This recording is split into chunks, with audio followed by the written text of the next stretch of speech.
and saying that all again for the recording because I forgot to turn it on. So tonight we will be having 2 presentations. I will be starting the opener with the last 2 constellations that are on our list, Octans and Pavo, and then we will have done all 88 of the modern constellations. And after that, we will be switching over to Doug, who will be giving the main topic on lunar evolution. And with that, now that I get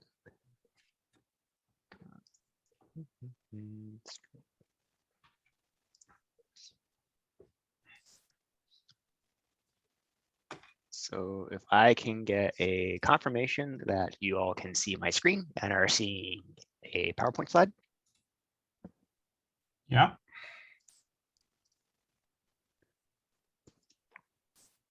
Give me 1 second here.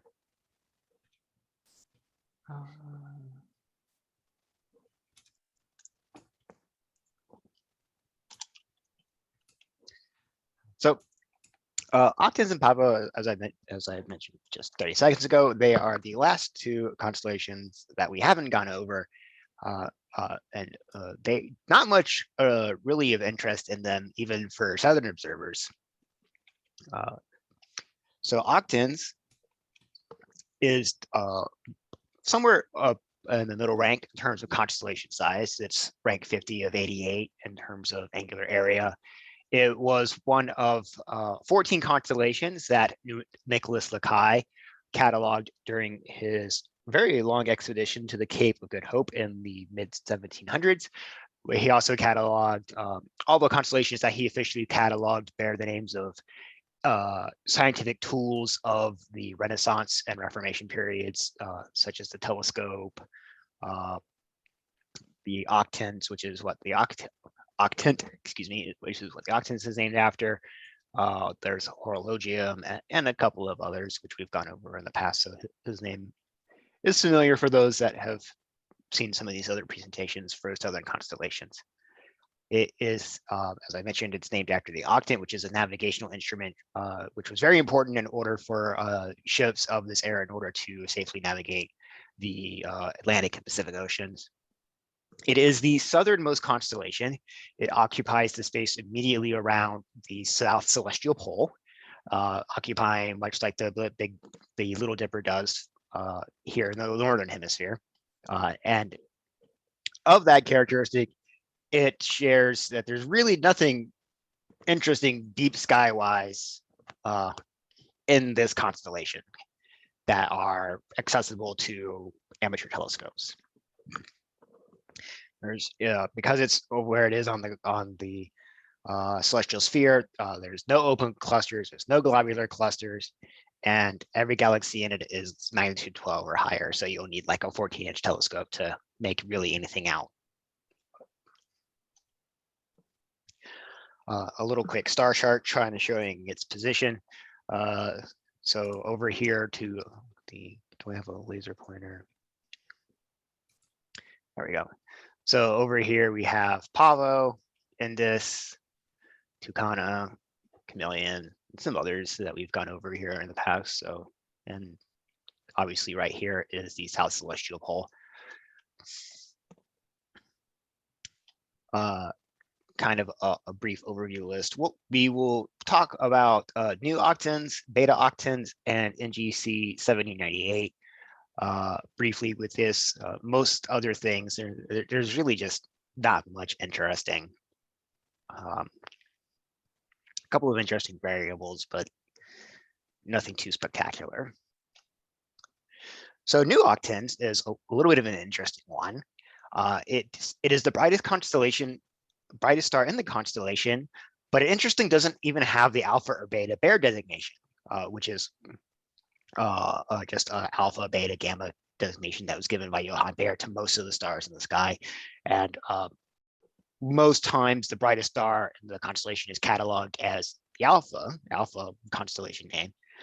So having it start off at new,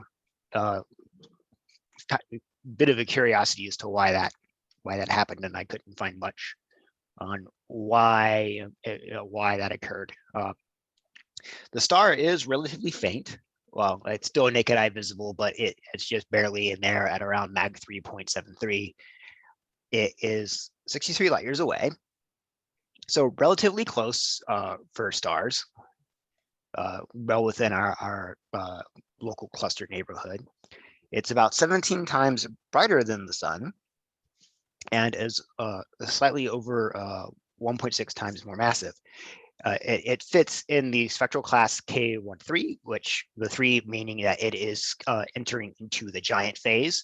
So this is a star that has moved off of the main sequence. It's approaching the end of its life here in a good while, and the K indicating its color spectrum. So it is, excuse me, it's more towards the orange color spectrum. I just got a, can anyone hear me just fine? I just had an internet warning. Yeah. Okay, making sure. Get your internet's unstable. So being what it is the brightest star, but there's no planets that have been observed around it. And there's no other astronomical uses or scientific curiosity. So it's kind of a really boring star for being the brightest one in the constellation. Kind of pointing out its position on the star charts here. So we have it's fitting one of the corners of the octant, moving closer towards Indus, which is interesting. And for our good friend, the HR diagram, saying over here that the star is well off the main sequence, which is this curve over here on the left, and moving up in towards the giant and supergiant phases. So Beta Octans is the second brightest star. It fits at around magnitude 4.1. It's also somewhat in our nearby neighborhood at 150 light years away. It is significantly brighter, a good chunk brighter than the sun, at around clocking in around 42 sols, and about 2.5 times more massive. It fits in the spectral class A94, which is in the subgiant category, with A denoting it's kind of more towards the whitish, it's a bluish white hue in terms of color. So still chugging on along. Still probably has a good amount of fuel to keep burning on for, I think A's have a couple 100 billion years more. It's interesting is that it is also an astrometric binary. We haven't been able to observe the orbiting companion directly yet, though. So it's really has just an inferred presence at this point. We don't know much about it. Again, our good friend, some star charts pointing out where it is, with Beta taking up the lower corner here, pushing more towards the constellation Hydrus. And as we can see, it is fitting pretty much here along the A main sequence branch. So it is in the main sequence, but it's mostly moving up and towards the subgiants, as I had mentioned. So it may actually be going, now that I look at this again, this may actually be going into a transition phase where it's in the process of moving off the main sequence and transitioning into the subgiant or giant phase in its life cycle. I didn't catch that the first time. And lastly, for octants with notable deep sky objects is NGC 7D98. It is a double barred spiral galaxy with a very unusual shape. With, as we can see in the picture on the right, it has two rings of very active star formation around a very devoid, very inert galactic core. All the blue in the image is very large amounts of active star formation. And so the double ringing is certainly an interesting aspect to go look at if you ever find yourself in the southern hemisphere. It is coming in at like magnitude 11.3. So you will need, I would probably say, at least a 10-inch telescope to see significant or good details on it. It is slightly larger than the Milky Way, about 50,000 light years more. The Milky Way fitting at around 100,000 light years compared to 7D98 to 150,000 light years. but it is a good chunk further away than most galaxies that we typically observe here in the northern hemisphere. About most galaxies, for example, most of the Virgo cluster objects in the Messier list, as well as some of the Leo cluster and Coma cluster objects, typically fit between the 30 and 50,000, not 30 and 50 million light year range. So this one is a good, about double that distance. So it's a little bit more unusual. It was first cataloged by our good friend William Herschel, who cataloged many of the NGC objects in 1835. And as I mentioned, the double rings on the outside, very indicative of a high radius star formation. There wasn't anything suggesting if this burst of star formation was triggered by a passing galactic neighbor, which we can kind of see one down here in the left-hand side of the image. I wasn't able to see anything that may have hinted about what caused this unusual double ring structure within the galaxy. So definitely something to go take a look at if we ever get down there. This is a rough simulation showing what the galaxy would look like in a telescope. This was done with simulating my 8-inch Schmidt-Cassegrain using a 10mm eyepiece. So it is quite small for your field of view, even at an 8-inch aperture. Kind of positioning off it's over off of New Octans, moving towards Indus. So might be somewhat more easier to find. And that kind of wraps up the general gist of Octans. As I said, there's not a lot to it. It's kind of in this boring part of the night sky, like a lot of celestial pole objects. Any questions before we move on to Pavo? Okay. So Pavo is the last of the constellations that we have remaining on our list. It is right in the middle in terms of angular size. It is 44 of 88 in terms of rank.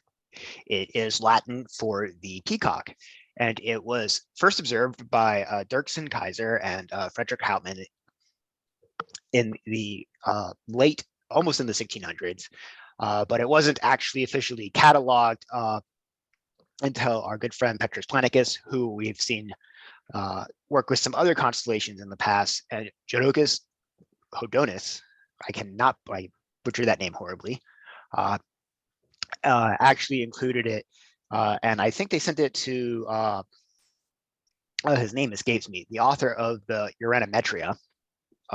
If someone can chime in with reminding me of the author of that catalog's name, I would appreciate it. And that's where it first came into modern attention. Of note, it also lying significantly off the galactic plane. There are no open clusters in it, but there is one globular cluster. Excuse me one second. And two Caldwell objects. And actually, one of the Caldwell objects is the globular cluster, so that's a slight error on my part. And then a slattering of the typical NGC catalog galaxies that we normally see.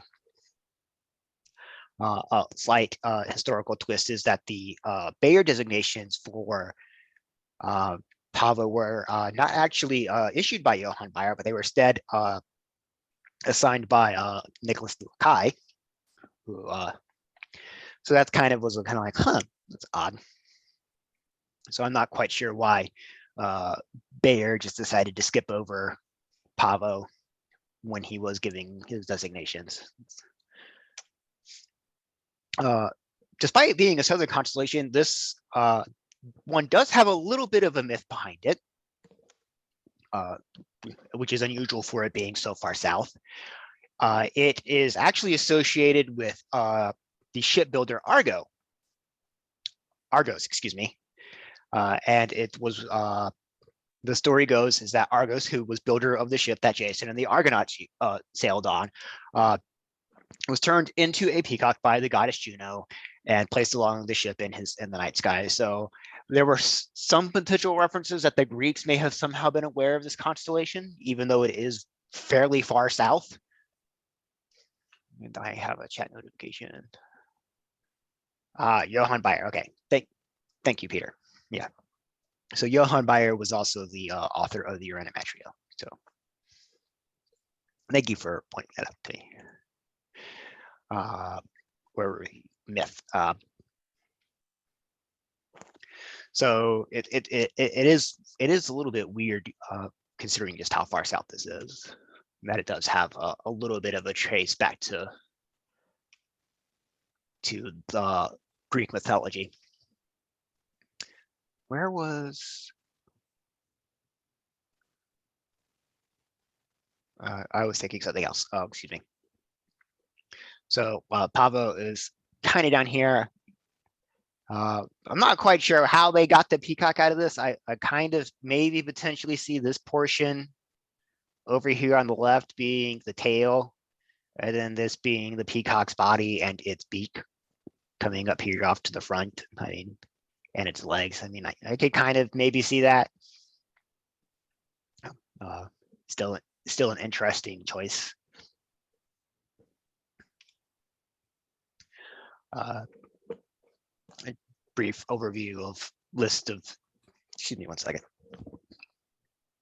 of interesting things that can be found. We'll talk about Peacock and Lambda Pavo of the two stars in this list.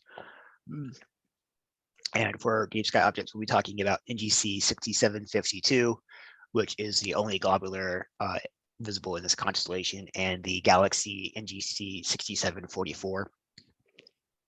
Both of these two deep sky objects are part of the Caldwell catalog. So if you do find yourself a deep sky and maybe a photography person, these are good photography targets if you ever get down that south. So Alpha Pavonis, also given the common name the Peacock, is the brightest star in the constellation. It is about 180 light years away, and with an apparent magnitude of about 2 and a significantly high luminosity. It is about 2,200 sols and a solar mass of about 6 times more massive than the sun, fitting itself into the B-class stars, which are very hot, very massive stars, with stars sitting on the main sequence too, but designated by the V as part of the spectral class. So this is actually also a fairly young star, since Bs typically have a maximum lifespan of about 50 to 100 billion years. So this is, and the fact that it's still on the main sequence star says it is pretty young and just churning right along. It interestingly has 3 visual companions. Two of the companions fit around in the 9th magnitude, and the third is in the 12th magnitude range, with the maximum separation between all 4 components sitting at around 4 arc minutes. On top of that, the 2 9th magnitude stars are themselves a binary system. So this is both a visual, not technically trinary system, but it also has a binary component to that, which was actually kind of like one of those, I don't think we've seen that before in a lot of the stars we talked about with respect to the constellations. Fittingly for its name, it was actually given by the British Royal Air Force, according to Wikipedia, who in their quote said they insisted that all bright stars must have a name. So here we are talking about the star named Peacock. We can thank the British for that. Our good friend, the HR diagram showing where we are, we're way up here towards the top of the main sequence curve with this star. And it is sitting almost right here on the border between, almost in the constellation Telescopium and into Indus. So it's kind of there on the border, which is a very good distance away from basically anything else within the constellation that might be of interest in terms of navigational aids when you're trying to find things to go look at. The second star we'll talk about It was one of the only pretty variables that I was able to find that was worth mentioning, and I think I left the slide incomplete, and I regret that now. It is the seventh brightest star of the constellation, with a distance of about 14,000 light years. So in terms of stars, I think it's one of the farthest stars that's in the night sky that we can see unaided. I think Deneb is maybe slightly farther away at 1,600 light years. I do know that there is we start getting really spotty. So it definitely on the outer range of things within our nearby neighborhood, our nearby stellar neighborhood. It is cutting it close in terms of the visual range, coming in at that being a variable star. It has a range fluctuation of about magnitude 3.4 to magnitude 4.2. I couldn't find any numbers on the actual period and brightness in terms of how long it takes to fluctuate between its upper and lower intensities. But it is kind of a unique in that it is what was classified as a Cassiopeia variable star. And I ran out of time in terms of researching this particular object. Doug, I know you do a little bit more with variable star observing with the AAV. So have you heard of this subtype before? You can chime in on what this is. I've heard of it, but I don't know anything about it. Most of my observations have been with mirrors.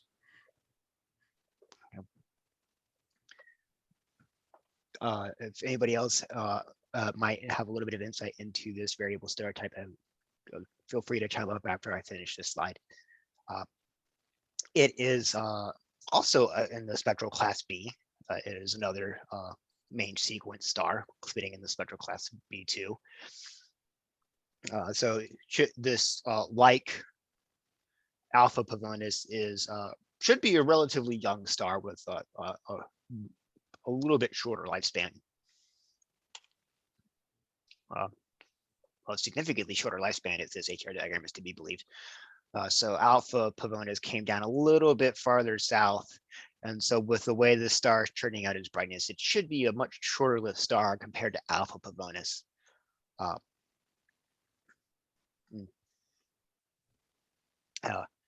Excuse me. And sitting kind of off over here towards the center of the constellation, where you can find it again. A lot of back competing stars with similar brightnesses for it if the star charts are to be believed. So definitely one of those ones that may be a challenge to find. Moving on to deep sky objects. The first object of the two being Caldwell 101, also cataloged as NGC 6744. This is quite an interesting face-on barred spiral galaxy.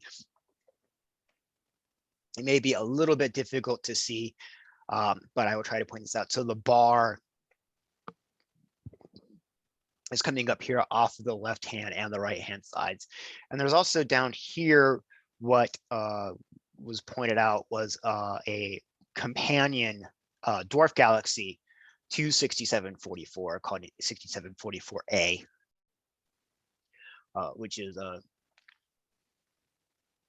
one of those things we don't see often in terms of unless the galaxy has been fairly close to for images that we can access anyway with our own equipment, is finding a dwarf galaxy like that. So it is a relatively close spiral galaxy, sitting at around 33 million light years away. Interestingly, it is part of the Virgo supercluster of galaxies, despite being so far past. Normally, most people associate the Virgo cluster and the Virgo supercluster as being, this more object, but it's actually a much more spread out cluster of galaxies that extends a good chunk of the sky. And so despite being, almost on the opposite side of the sky from where the Virgo cluster and the Virgo supercluster that we're normally familiar with is, it is still part of that group and is moving along with them gravitationally. It was originally cataloged in 1826 by James Dunlop before being included by William Herschel. excuse me, in his NGC catalog in the mid 1800s. This is another IP simulation. So this galaxy has a fair size to it. This is, again, a 2008 inch Schmidt Cassegrain with a 10mm eyepiece. So this is, I think in angular size is roughly the same as the Messier 83 or Messier 101 for those that have observed those two objects. This is an object in similar angular size. So fairly bright core, some really good diffuse face-on features. Definitely a good object to go look at. Unfortunately, you know, we're kind of out of luck. And it is sitting off just off to the lower left here of Lambda Pavonis. So definitely one of those. Hopefully a little bit easier to find with that navigational aid. The last object is NGC 6752, also known as COD 193. It has been given the informal name of the Great Peacock Globular.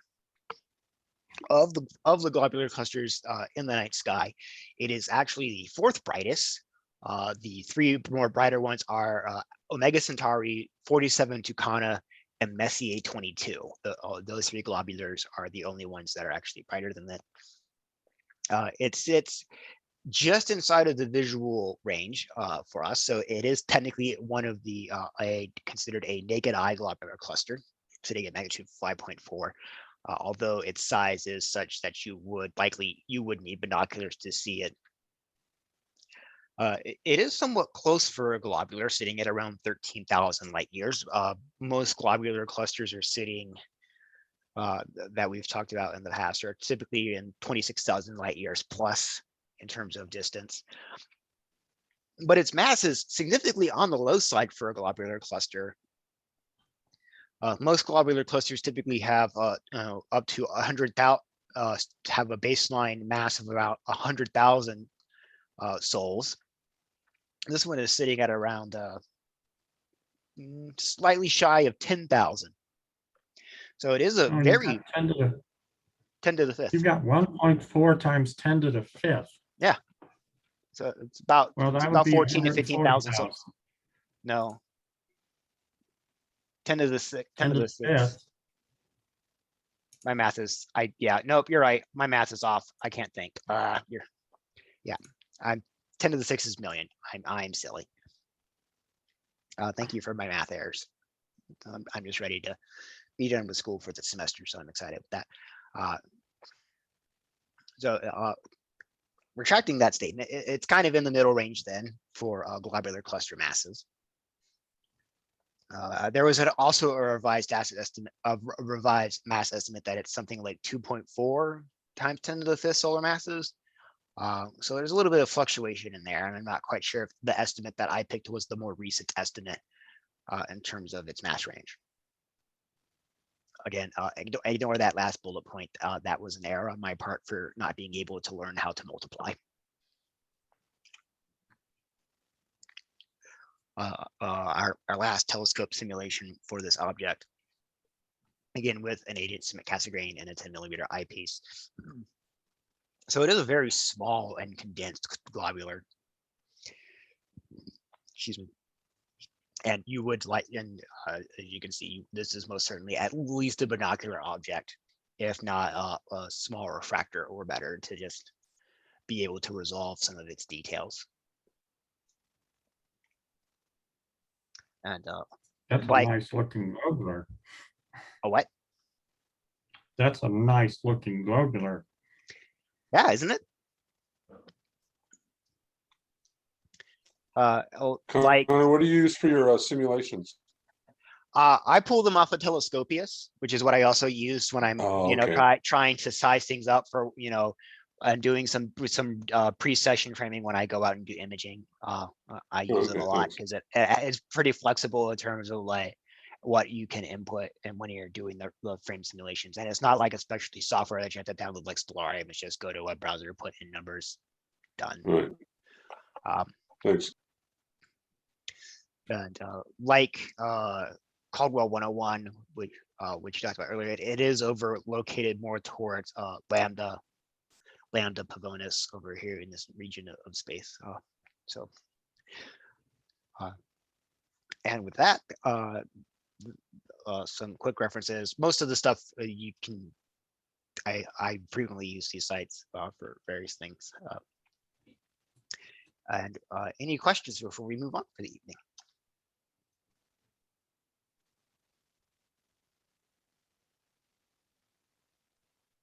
Okay. Thank you very much. And with that, Doug, you should have screen share permissions.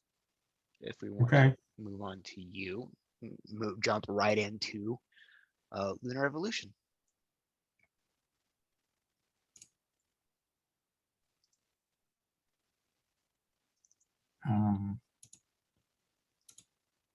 Okay, it's not letting me do it. It's not letting me share screen. Oh, there we go. I got it. Okay. I was about to be really confused because it's like that normally works.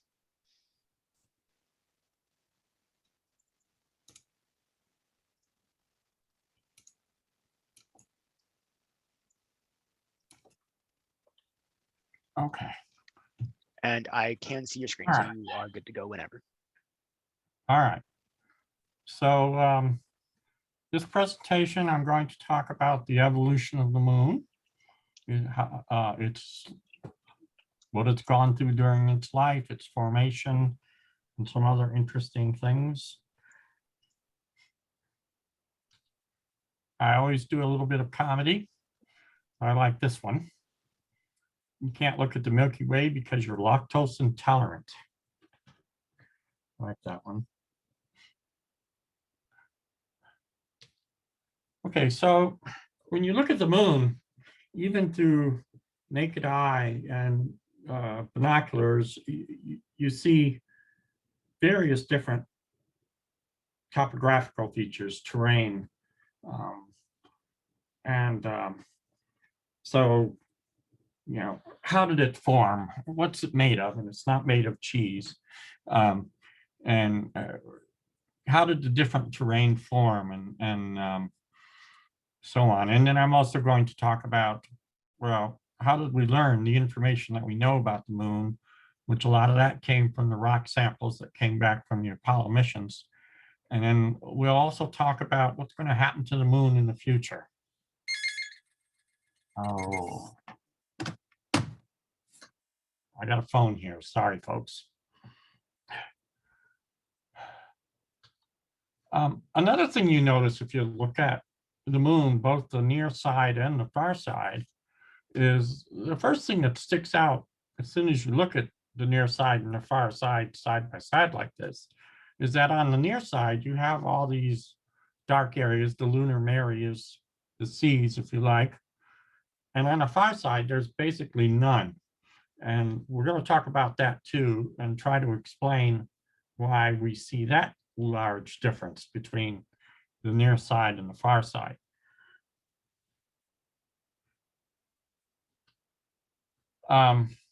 There's been a number of different theories that have been proposed over the years as to how the moon formed. Most of the theories just were not viable. They had various problems that didn't match with observations. And it eventually boiled down to there were three basic theories that dominated the literature for centuries until we were able to bring back samples and we were able to do complex simulations on computers. And we were finally able to narrow it down to basically one theory.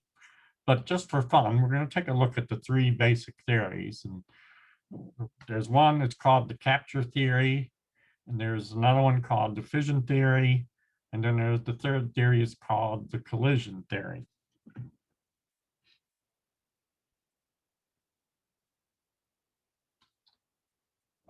The capture theory is exactly what it sounds like.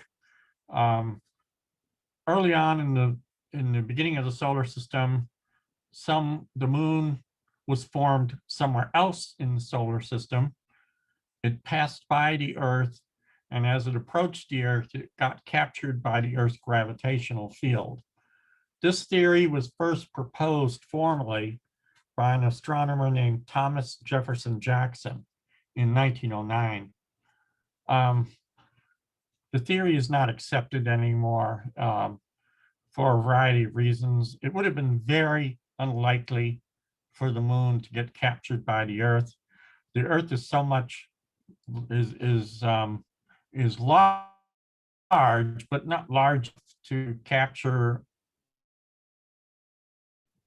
an object moon, but it could capture something the size of the moon, but the Earth just isn't big enough to really capture something. So it would be very unusual for the Earth to capture something like the moon.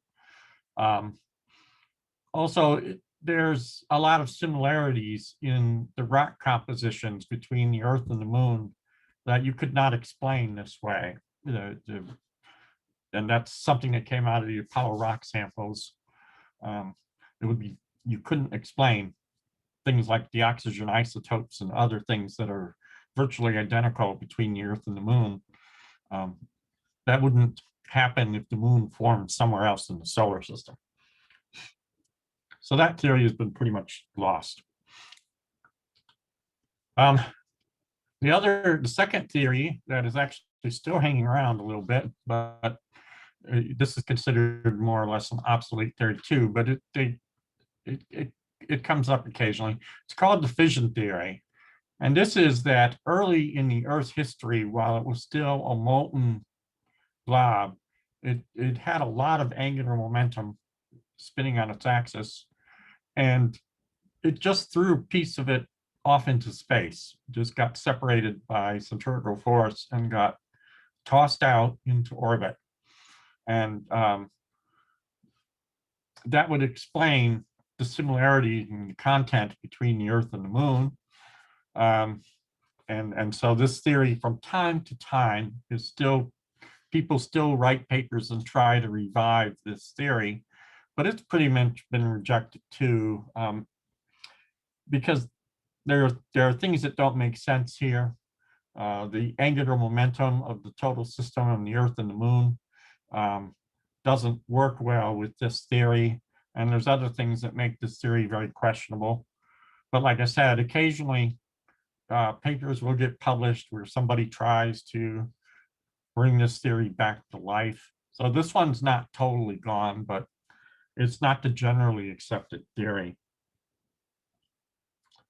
So theory number 3, and this is more or less the theory that is generally accepted today, is called the collision theory. And this was first, oh, I wanted to mention one other note. Back on this theory, interesting enough, the man who came up with this theory was a guy named George Darwin, son of Charles Darwin.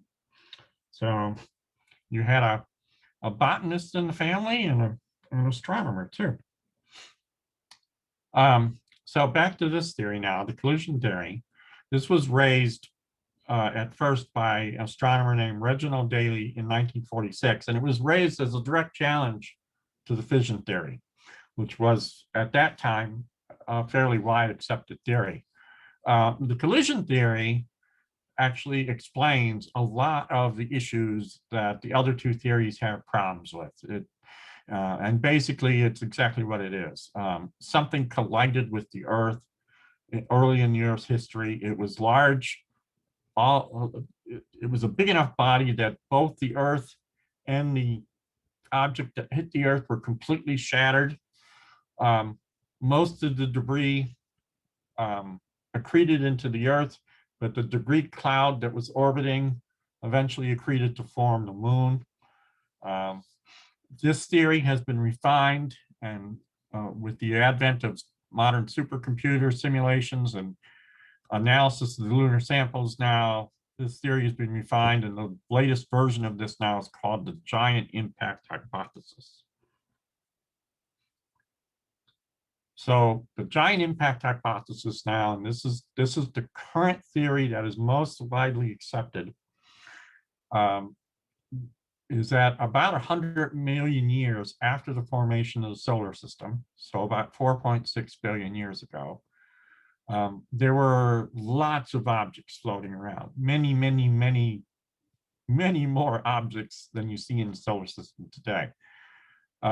Something approximately the size of Mars, and they gave it a name. They call it Theia. Collided with the Earth at a very oblique angle, almost a grazing collision. Both bodies were completely shattered. The larger debris field coalesced into the Earth. The smaller debris field coalesced into the Moon. The coalescing process was probably very fast. It could have been as short as 100 years. That's just based on their simulations. So this kind of goes through the timeline. So the impactor comes in, it hits the Earth. About 4 minutes after the Earth, things are breaking up. The debris gets thrown off into space because it's a grazing angle like that, so it gets tossed off into space. The Earth is shattered. The Earth reaccretes into a solid body down in the left-hand corner. Also, because of the grazing angle collision, the Earth gets knocked off its rotational axis, which could explain the 23-degree axial tilt that we have, because the Earth probably didn't form with a 23-degree tilt. The Earth probably formed more or less rotating in the same plane as it orbited the sun. This is also the theory they use for why Uranus is knocked on its side. It got hit by something. The Earth reformed, and then the Moon coalesced from the debris, and that's the system you see today.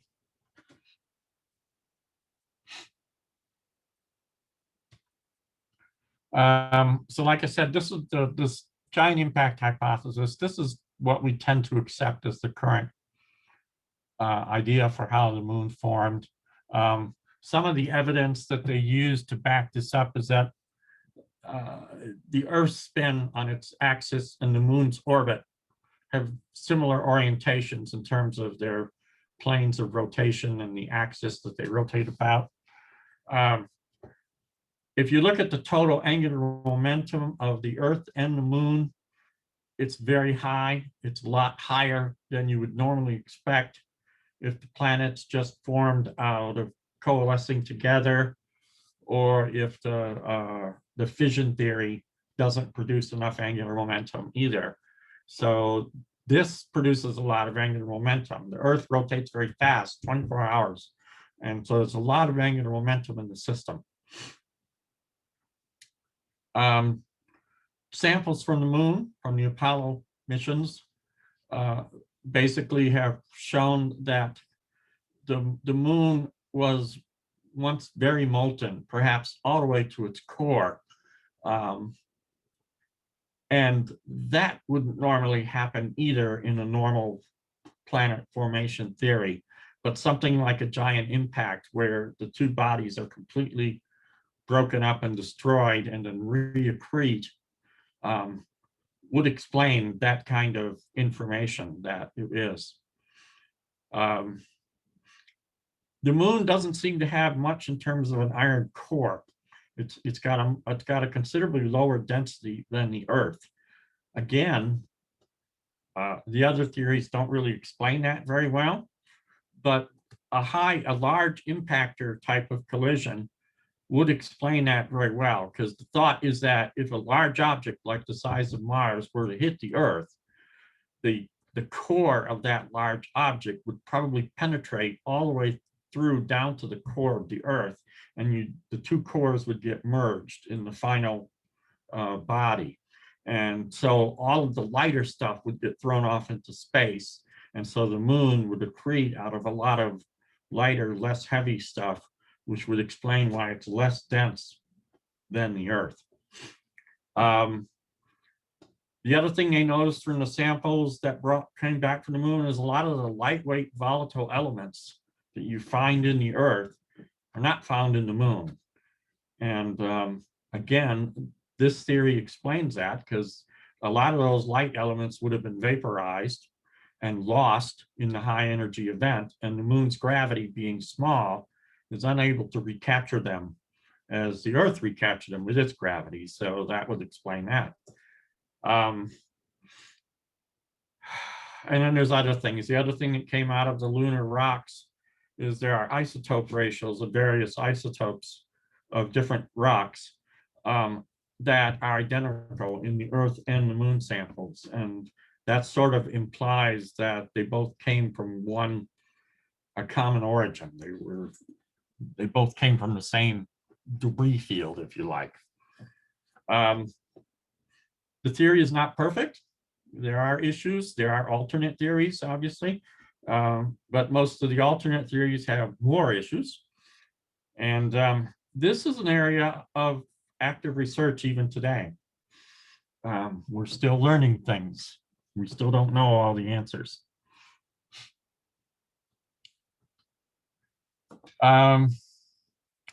Just to set do a setup before we go farther. So after the Earth Moon finally formed as a system, things were a whole lot different than they are today. For example, the Earth's day was much shorter than it is today, perhaps as short as 6 hours. The lunar orbit distance was much, much smaller. It might have just been outside the Roche limit. And the lunar orbit period could have been on the order of a week. It was rotating around the Earth in a very short amount of time. This would have raised really, really large tides, both in the Earth and the moon. It would have caused large bulges in the crusts of the Earth and the moon. And we'll talk about that because that's actually going to have an effect on what we see when we look at the moon today. Real quick, Doug, for those who aren't familiar, the Roche limit is a limit that says what's the smallest distance two bodies orbiting around each other can be before one of the bodies tears themselves apart from their mutual gravities. Sorry, correct. I should have said that. And I don't know what the number is for the Roche limit for the Earth, but the moon was pretty close to it. I think it's dependent on both bodies. I don't think it's dependent on your body. So it does. But yeah, I don't exactly know what that number is. Over time, those tidal forces that I just talked about slowed the Earth down to where we now have a 24-hour day, and slowed the moon's orbital period down to where it's 28 days now, roughly where it takes to go around the Earth. But we'll talk about the tides later because that's an important thing. So, when you look at the timeline of a planet, you look at the timeline, the evolution of the Earth. The Earth went through various, what they call eras. You have the Jurassic era, all these different eras that the Earth went through during its history. Well, the planetary scientists have designated certain eras for the moon's history. The first one is called the pre-Nectarian era. It runs from about 4.6 billion years to 3.92 billion years. And then there's the Nectarian era, which goes from 3.92 billion years to 3.85 billion years. There's what's called the Imbrian era, which goes from 3.85 to 3.2 billion years, and it's divided into two different phases, what they call the early Imbrium and the late Imbrium.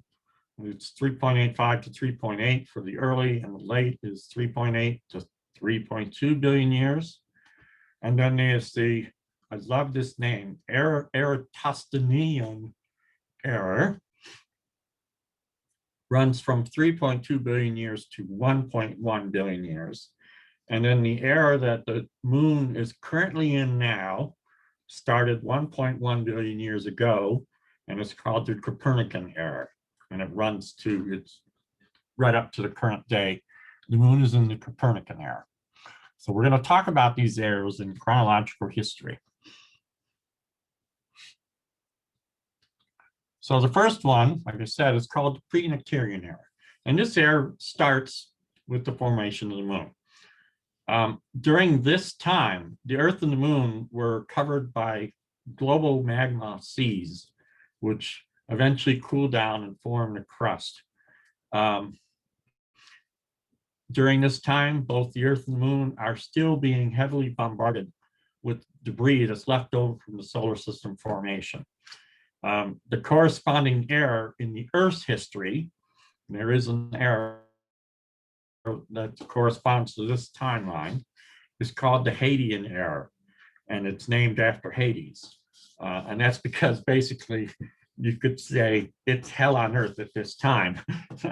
I mean, this image, this picture probably is a good picture of what the Earth might have looked like with the moon there in the background during this time. Completely molten, lots of impacts, lots of meteorites coming down.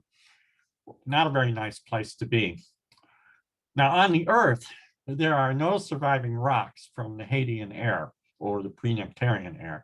And basically all the early evidence of the Earth's early time scale has been completely erased by plate tectonics and evolution and everything else.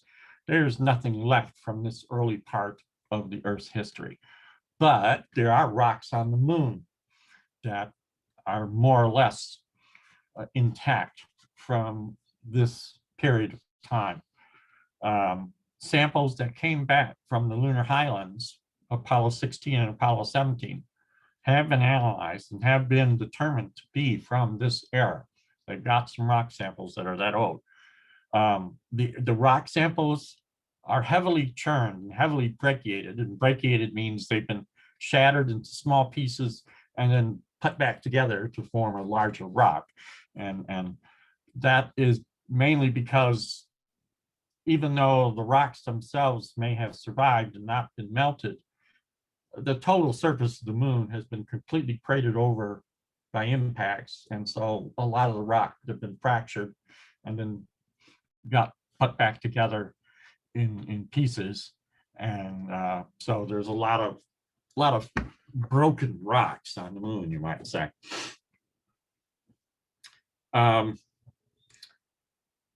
And this is where they got the information because of the crystallization, the way the rocks crystallized. They can tell that they crystallized out of a very large global magma ocean, if you like. I can tell that by looking at how the rocks crystallized.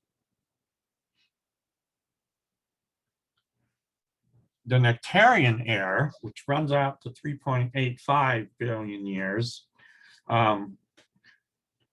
is a period, again, we're still getting heavily bombarded. There's still a lot of leftover debris in the solar system. And this era starts with the formation of the Nectarian basis, Mare Nectaris, I think, and ends with the formation of Mare Imbrium. So they just picked two poles in two of the larger basins. And when this one formed, it starts, and when Mare Imbrium formed, it stops. This is a period during which, like I said, the Nectaris basin was formed, along with a lot of the other major basins were formed by large impact events. These are like very large asteroids that form these basins. Ejecta from the Nectaris basin forms some of the upper part of the cratered highlands in the lunar highlands. And one of the earlier questions you immediately ask, like I said, when you look at the pictures, is why are there no Mare on the far side? And we'll talk about that in a minute.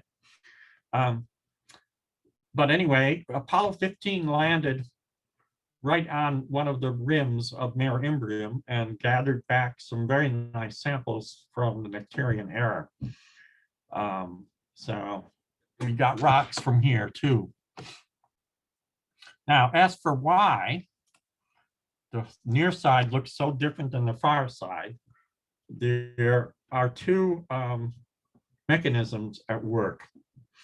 One of them is fairly obvious, or at least I thought it was when they first explained it, is that during the earlier phase back here, during the pre-Nectarian and during the formation of the crust, the Earth took a lot longer to cool down than the moon did, because the moon is much smaller. So the Earth holds its heat longer. So the Earth remained molten for a much longer period of time than the Earth did. The moon formed its crust much quicker. But since the Earth did not form a crust right away as quickly as the moon did, it was still molten. It's radiating a lot of heat, okay? And the moon is orbiting very close. And so that tended to heat the near side of the moon, kept the near side of the moon quite warm, perhaps molten, for a lot longer than, let's say, the far side of the moon. So the crust on the near side formed later and therefore was thinner than the crust on the far side. Therefore, large impacts that penetrated the crust on the near side, and then the molten lava would come up through the cracks in the crust and fill in the seas. Those same size impacts striking the far side didn't penetrate all the way through the crust because the crust was thicker, okay? So that explains some of it.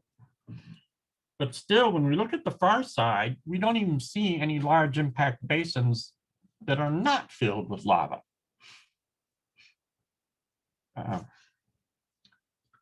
So the second surprising one that I looked up and found, there's a lot of computer simulations on this. So early in the history of the Earth moon, the moon became tidally locked to the Earth. That is, the near side is always facing the Earth. It's rotating on its axis in the same amount of time it takes to orbit the Earth. That happened very early in the moon's history because of the huge tides. That would have happened very quickly. And the tides on the moon would have been enormous compared to the tides on the Earth. And so that immediately locked it into this tidally locked situation where the near side is always facing the Earth. Well, if you do a computer simulation and you randomly shoot asteroids at the Earth-Moon system, the asteroids that end up not hitting the Earth, that eventually do hit the moon, most of them will end up hitting the near side of the moon. They get deflected around the Earth right into the moon on the other side. Or they come in from a side angle and they get pulled into the moon instead of hitting the Earth, and they strike the near side of the moon. Surprisingly enough, almost nothing strikes the far side of the moon because the asteroids coming from that direction, unless they're on a direct collision course with the moon, if they even slightly miss the moon, the Earth just takes over and yanks them right into the Earth.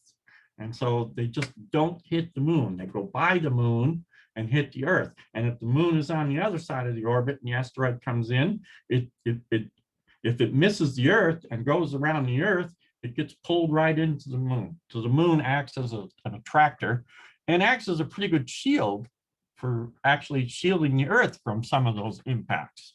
So I found that's why a lot of large impact basins, most of them are on the near side of the Earth. It's a pretty neat simulation too. I forgot to put the link up. I'll have to look it up again. And there were a couple papers written about it. I should have put them in here. I just didn't do that. I'm sorry.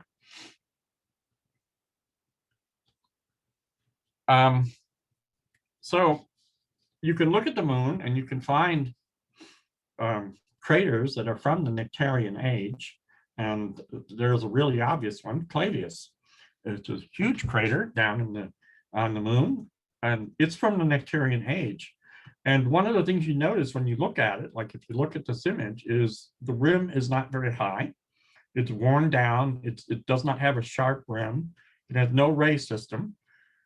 The crater itself, if you're just looking at its appearance, it's very heavily eroded. It's very beaten down. It's very flat. It's got numerous younger craters on its rim. The floor is cratered. It's just got a really, what you call a soft looking appearance when you look at it. I'm going to read some of the stuff that's on the chat real quick here. Let's start. Well, yeah.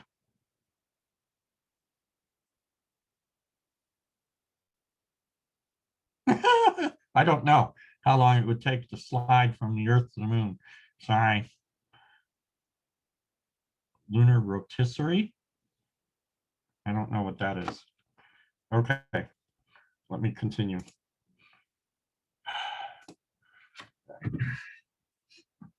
Okay, so now let's do the Imbrium era. And this era starts with the formation of mare Imbrium. And this is where the heavy bombardment starts to dissipate. So this era, or the early Imbrium, starts with the creation of the mare Imbrium basin, lasted about 50 million years. This is where the last large basins like Mare Crisis, Mare Tranquility, Serenity, Felicius, whatever, the last of the basins were formed during this early Imbrium period. And Apollo 14 brought back some samples from this era. And then the late Imbrium era, this is when the seas actually got filled in. This is where those large impact basins, the crust was shattered by the impact, and the lava, the salt, oozed up through the cracks in the crust and filled in these basins. And this probably occurred between 3.8 and 3.2 billion years ago. And Apollo 11, which landed in the Sea of Tranquility, brought back the samples from this era, and some of the Apollo 12 samples also came back from this era. And this is sort of what you might have seen had you been able to watch it. You have a large impactor, it comes in, it creates this large impact basin, which at first is not, if you look at picture D, the basin is just a large impact basin. It's not filled in with lava yet, but the crust is very shattered and broken. And then the lava starts welling up through the cracks and fills in the floor of the crater, and then starts, and eventually you have the other impact basins which get filled in the same way. And you get to picture H, which is what the moon looks like today.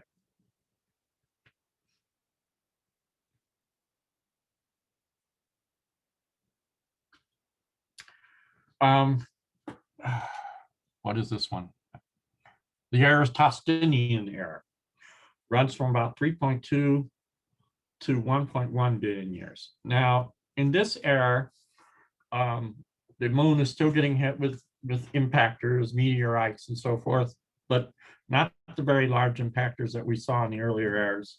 The period of what they call heavy bombardment has more or less stopped in the solar system. But what you notice when you look at these craters is, again, they may have sharp features, sharp rims, and other features, but they don't have rays, okay? They tend to be soft. Like I said, they tend to be worn down by what we call erosion, and they may be filled with ejecta from other impactors. So for example, if you look on this picture, okay, the crater in the upper left is an Eratosthenian crater. It doesn't have any rays, okay, but it's a fairly sharp looking crater. It has boulders in it. It doesn't look worn down yet. But then you compare it to the craters down on the bottom of the image, like this one, or this one. These are old craters, probably pre-Eratosthenian craters. They're very worn down, they're very soft, no features to them. This one may be an Eratosthenian crater because it's got some boulders in it and it's somewhat sharp, but they date craters by looking at these features like this. And so you've got some craters that are younger than others and some that are very old. In fact, this one, like I said here, is probably pre-Imbrium. This one really looks old.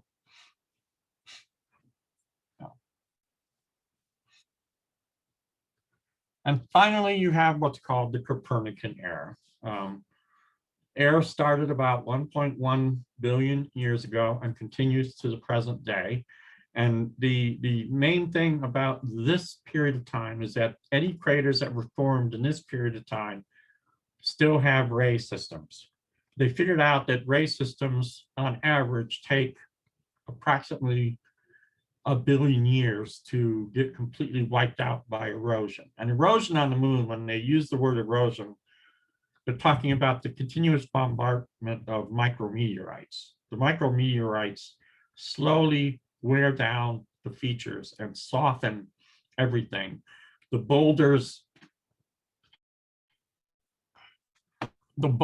in these pictures, slowly the micrometeorites will pulverize them down to where they're not boulders anymore. They're just be piles of debris, lumps of dirt, or lumps of soil, if you like.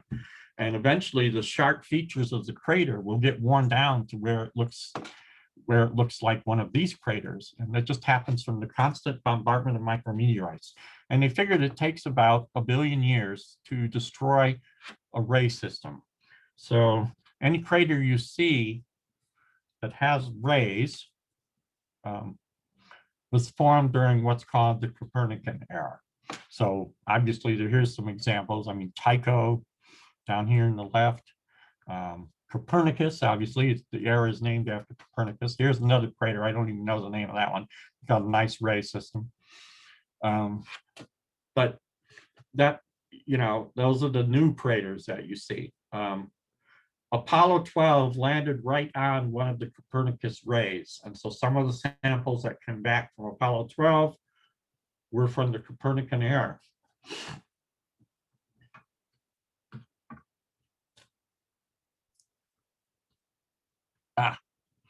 So now where is the Earth and the Moon going to end up in the future? So the Earth is slowing down in its orbit, the length of the day is getting longer. And the moon is moving away from the Earth. And that's because of the tides. And like I said, the tides are very important to the evolution of the system. If you think of the tides as a couple of bulges, like my picture shows, that's a very primitive picture. So the moon raises tidal bulges. And we're not just talking about the water. It actually raises tidal bulges in the crust of the Earth. And because the Earth rotates in 24 hours and the moon takes 28 days to go around, the tidal bulges move faster than the moon does. They're always offset. They're always a little bit ahead, like my picture shows. It's a little bit ahead of the moon, okay? As a result of that, the tidal bulge that's closest to the moon is pulling the moon forward in its orbit, okay? And the tidal bulge that's on the other side of the Earth is trying to pull the moon back in its orbit. But the tidal bulge that's closest, because it's closest, the gravitational force, if you like, between the moon and that tidal bulge is a little bit stronger than the gravitational force between the moon and the tidal bulge on the far side. So the force is a little bit larger. So the net effect is the moon is speeding up in its orbit. It's getting pulled along at a faster speed. Well, when you have something like a moon orbiting the Earth and you increase the velocity, it moves outwards, it spirals out, okay? So the moon is spiraling away from the Earth, slowly, not much, but it is. At the same time, for every force, there's a counterforce in the opposite direction, Newton's law, whatever. The moon is pulling on those tidal bulges. And again, it's pulling on the closer bulge with a larger force than it's pulling on the bulge on the far side. It's actually pulling the Earth. It's pulling the Earth down, if you like. It's trying to slow the Earth down in its orbit, in its rotation, if you like. And that's why the Earth is slowing down. The day is getting longer. And this has been going on for billions of years, because remember, I told you at one time the Earth's day was probably as short as 6 hours. Because of the tides, it's now 24 hours. Eventually, the system's going to reach an equilibrium, and that's going to happen when the moon's orbital period precisely matches the Earth's rotation period. Or in other words, the moon will be in a geosynchronous orbit at that point. And then the Earth and the moon will have the same faces facing each other all the time.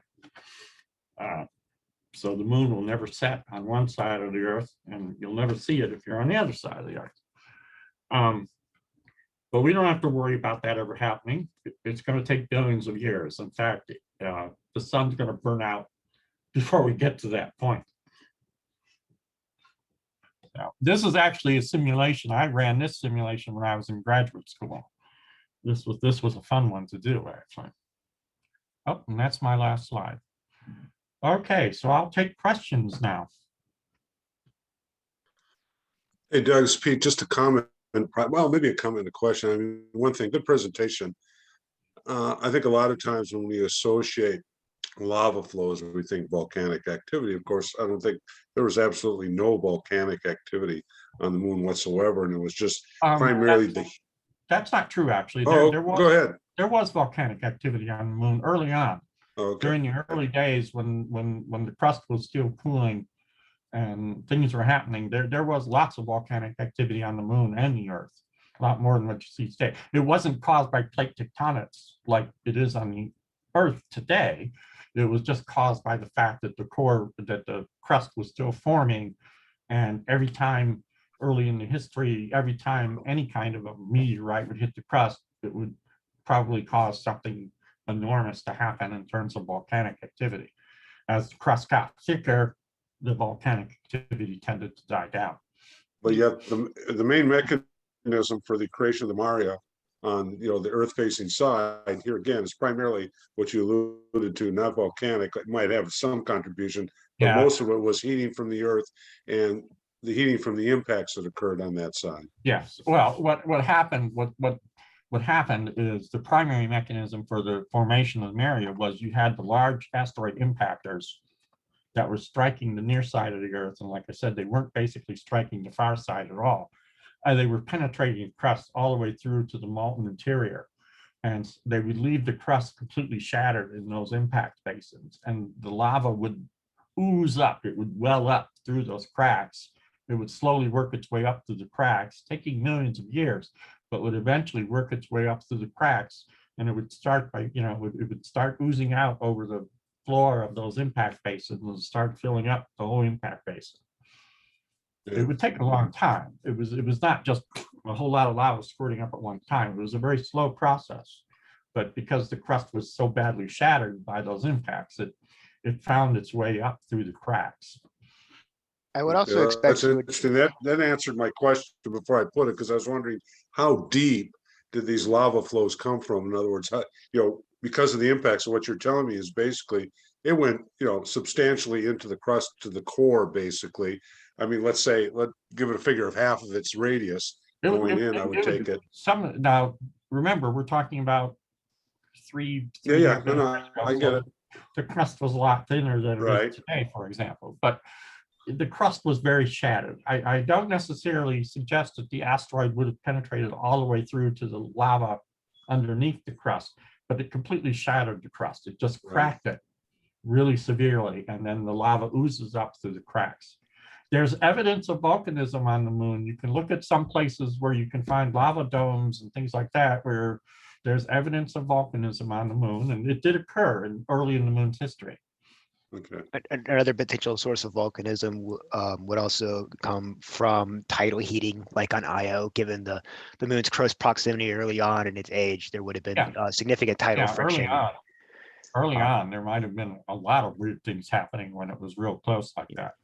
But I think that even with the tidal heating, it would probably still have not been as significant as any molten activity caused by any of the strikes or other general goings on. It wouldn't have been a significant factor. I think. Right. Don't quote me on that. This is still an area of active study too, but they learned a lot from the samples that came back from Apollo. Questions? I'm just wondering how small a micrometeorite is. Oh. Yeah, I'm just wondering how they would compare to a meteorite here. We're talking dust-sized particles, literally micrometeorites. Little itty bitty grain of sand or smaller type particles, but Oh, they're constantly raining down on the surface of the moon. They're raining down on the surface of the earth, but we never see them because they don't penetrate the atmosphere. But on the moon, it's a constant bombardment, and it eventually pulverizes everything. yeah, because they don't have much of an atmosphere, right? Right, no atmosphere. Nothing to slow them down. Yeah, And then, let's see, I'm just wondering, the moon doesn't have a molten core at all anymore, right? I don't think so. I read papers, and some papers seem to think there is still some bit of a molten core, but most papers I read, they think that it's completely solid now all the way through to the core. It's completely cooled down to where it's just a solid rock. Yeah, and I was just wondering, this isn't really about this exactly, but I wonder if all the planets were molten to begin with, do you think? And then they slowly, I mean, I guess they're accretions of stuff. Yeah, the general theory on planetary formation in the accretion process, they start out as molten. And that's from the gravity. When you get a large enough body, the gravity is pulling the stuff in and the gravity is heating it up, and it becomes a molten ball and then cools down when the accretion process stops. Cool. And I wish I could see a molten magma seas with tides, but not here. The tides would have been humongous during that early phase, and they would have been molten tides that could have been hundreds of feet in height, really, really enormous tides. All right, very cool. Thank you. Oh, so my brother gave me this really neat moon lamp, and it actually has the topography on it of the moon. So you can look at it, and you can see the Maria on here, and on the near side. And when you turn it over to the back side, you can see that it. Well, I can't show it on here, but you can see that it doesn't have. They don't have any craters on the other side. There's almost no Maria on the Yeah, other side. no, There's it's pretty smooth. I mean, there's a hint of a couple impact basins on the far side. Get back to that. Sure. Okay, so this one here, this is the Russian crater that was spotted when the Soviets they were the first ones to send a spacecraft around to take pictures of the far side, and they named this basin there after a Russian. I don't know. Yeah, I can see that. Tchaikovsky or something like that, it's called. And that's a little impact basin. It's not a very big one. And it sort of looks like there might be impact basin down here, but it didn't get filled with lava. And so this may be a case of where the impactor didn't penetrate the crust far enough to allow the lava to come up. Okay. And so that could go along with that idea where I said the crust on the far side was thicker than the crust on the near side. And so the impactors on the near side penetrate a little more easily than they do on the far side, or shatter the crust a little bit more than they do on the far side. So this may be a case of where the impactor hit a part of the crust, but not quite enough to shatter it to allow the lava to flood up and fill in the basin. But other than that, there's basically no impact basins on the far side. Well, what I always find fascinating with the moon too, when I've done my astronomy classes and learned about, is the phases, and seeing how the full moon always happens when the sun comes up, when the moon rises at sunset, and then how the new moon is when the moon sets with the sunset. Mm-hmm. And it's always that way, and even regardless of the season and everything. Oh, yeah. It's amazing Well, how that happens. If you think about it, it has to be. The full moon is always going to be when it's directly on the other side of the earth from the sun. It has to be 180 degrees around from the sun in order for the whole face of it to be illuminated. So it has to be that way. Yeah. Just like the new moon is always, yeah. So then what happens during the eclipse? I know during the eclipse Sunday. that's coming up on Sunday, the moon is going to pass through. If you think about it, the Earth now is between the sun and the moon during a full moon, okay? Well, the Earth is casting a shadow out into space, okay? And during It's in there. an eclipse, the moon is passing through that shadow. And it doesn't happen all the time because we're not on the same plane. Right, the moon is not orbiting in the same plane the Earth is orbiting. There's only two across each other, which is roughly twice a year.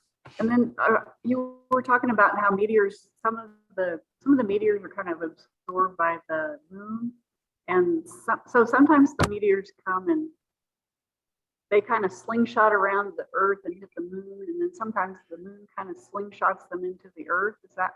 So that was sort of a discussion on why there are so many large impact basins on the near side and you don't see any on the far side. And that's basically, if you run a computer simulation and you randomly shoot asteroids or meteors, if you like, into the Earth-Moon system, if you shoot an asteroid at the Earth-Moon system just randomly from different angles, if it doesn't hit the Earth, if it hits the moon, what you find is that it's usually hitting the moon on the near side, on the side that's facing the Earth.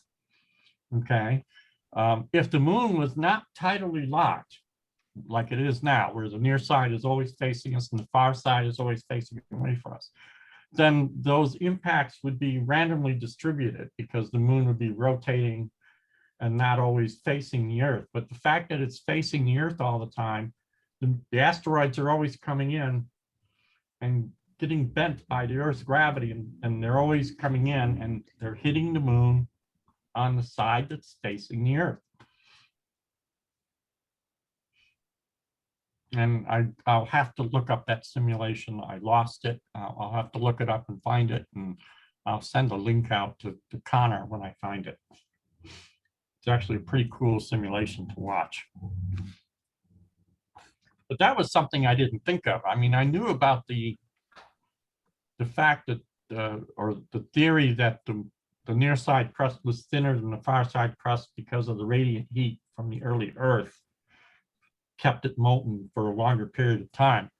But I hadn't heard about the theory, the simulations that showed that the asteroids were always going to hit the near side of the Earth. That was new to me. On the topic of eclipses and shadows, I did post a picture showing what the apparent shadow of various stellar objects would be if you were to put them on the Earth, such as how big, how would Venus's shadow compare if you could see Venus's shadow.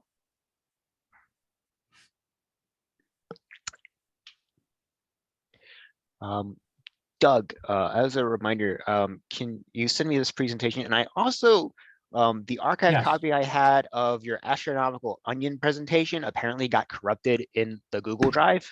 If you could resend me that one, because it shows up as zero, as a file of zeros of size 0, and it's, I don't know what happened to that. I still have it, I'm sure. Stephen's still here. He is not. He apparently left. I'll have to follow up with him. I do believe that Stephen Ferris will be doing the main topic next month. I think it's on the history of large telescopes. I would need to double check with him. But I also don't have anything else lined up for next month in terms of other content. So we finish all the constellations now. That kind of leaves it like, hey, start over or do something new. Because we don't actually have archive presentations for all the constellations, which might be a nice thing to have, but you know, taking another 4 years to finish up the 44 constellations that we don't have presentations for might be a little bit of a time kill. So if anybody has any suggestions for other content they would like to see next month, I will make my efforts to put something together.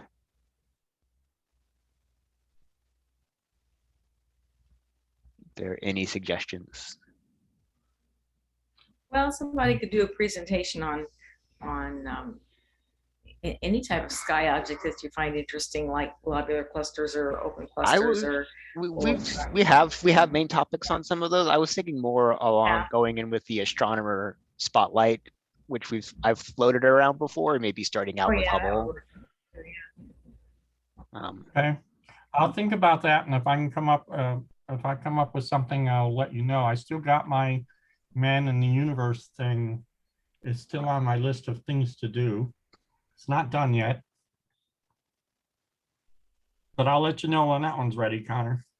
Thanks, Doug. And I can probably put together something for an astronomer of the month if you like. I'm sure I can pick somebody interesting. Let's save that one for the July, Doug, for you for that, and I'll take next month for that. Okay. Yeah, you got some really good ones, Doug. You know, like when you did Tycho Brahe and all that. Yeah. So, so that's kind of the rough plan for next month. We'll see if work-life balance permits me to do that. Okay. I don't know, is it possible to do something about, say, when objects collide, what happens? Like the different possibilities, or is that worth a whole class? That Oh, would be like interesting, maybe but it when would also be, galaxies collide. What? Like when galaxies collide? Or any collisions. that would be That an would be an interesting one, but interesting I would need to probably, it would probably be one that would be a longer term thing to put together. Just because I think that's one of those that needs a lot more visuals and videos with it. And so there would be a lot of hunting with that to like find accessible videos. There's certainly ones that exist, but I don't want to have a PhD to explain a PhD to explain a video. And there's lots of really cool computer simulations for that. Yeah, I bet. Well, another topic, right? You know, they just have this stuff in the news now about the Event Horizon Telescope, and you know, and the Sagittarius A star. You know, and I was wondering, just might be a crazy, uninformed question, but they use the Event Horizon Telescope to focus on the black holes. But what if you tried to use it to get higher resolution on some other things in the sky? It's mostly, so the Event Horizon Yeah. Telescope is largely a radio telescope.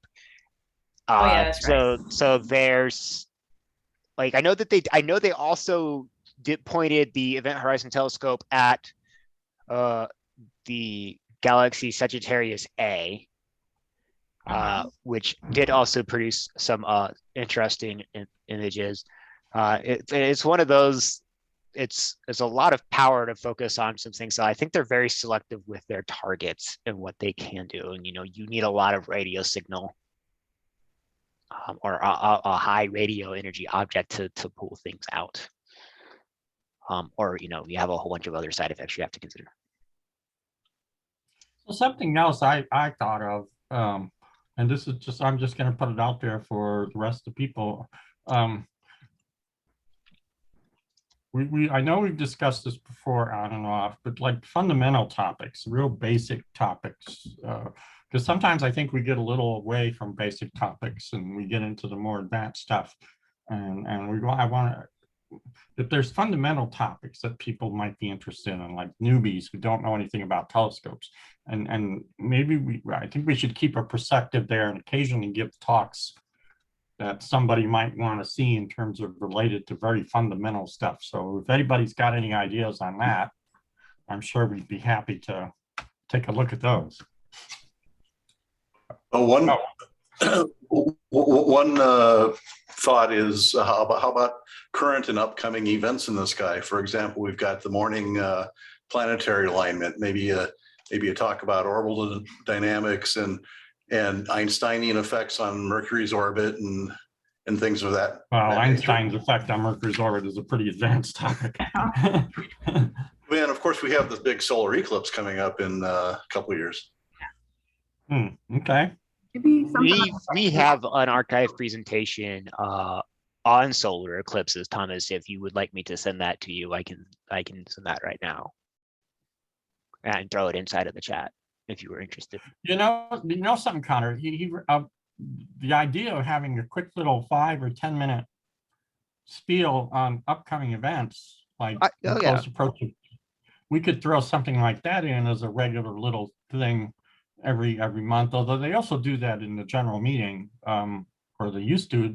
Oh, they only do it every quarter with Mary. Well, yeah, but remember, I can't remember the name of the old guy. They had a Who's- what's in the night sky where they yeah. talked about like the planets and what the planets were doing. Yeah, at certain that points. I can't remember his name. He would get up every month and give a short One with little the German talk. accent.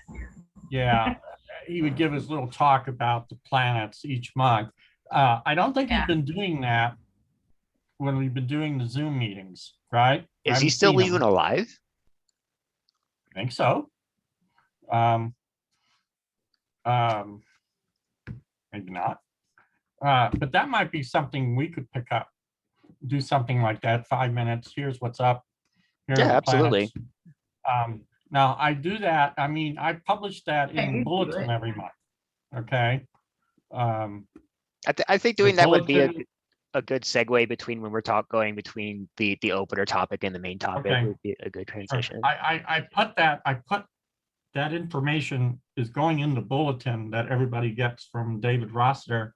I put that what's up list thing in the bulletin that also has a section on where the planets are and which planets you could see in the morning. And which Yeah, how much planets- constellations you can see. Yeah, that's all in the bulletin, but it might be a nice thing to put in the talk for 5 minutes or so. Because I don't put in anything special, like I don't say anything about the fact that there's 2 planets close together in the sky. I'm just telling you where the planets, it's an evening object or it's a late object, and some basic information about how to find them. So that might be useful. I like that idea because sometimes I learn better, I remember better when somebody says it out loud than Okay, reading it, or I'll lose track of the bulletin. Okay. Another idea I had is maybe something about magnetism, just about what? magnetism in Oh, general. magnetism. Maybe. Huh. I don't know. Okay. I know different planets have different magnetic fields, and the moon Oh, doesn't have one, does it? I don't even know. has one, but it's very small. Yeah, a little bit. Oh, I don't know much about. perhaps I'll talk about the magnetic fields of the planets. Sounds like getting into physics. That, You don't have I- to, you don't have to get too much into physics to give a talk about magnetic fields. Mm, That has a lot to do with planetary formation, so that might be an interesting talk. So, And Doug, one piece to add on to the, highlights in the sky for the month would be including such things. And this, granted, this involves a little bit of research, and I know it's out there in other sources, but comets that are showing up in the near term, okay, asteroids are going to become more visible, especially as far as some of the top 15 and where they may be lying. Not getting it real way into the weeds, but putting those kind of highlights in there would be kind of a nice add too. okay, So keep that in mind. some things for us to think about for next month. Thank you all for the good feedback. And with that, I'm going to stop the recording and I am going to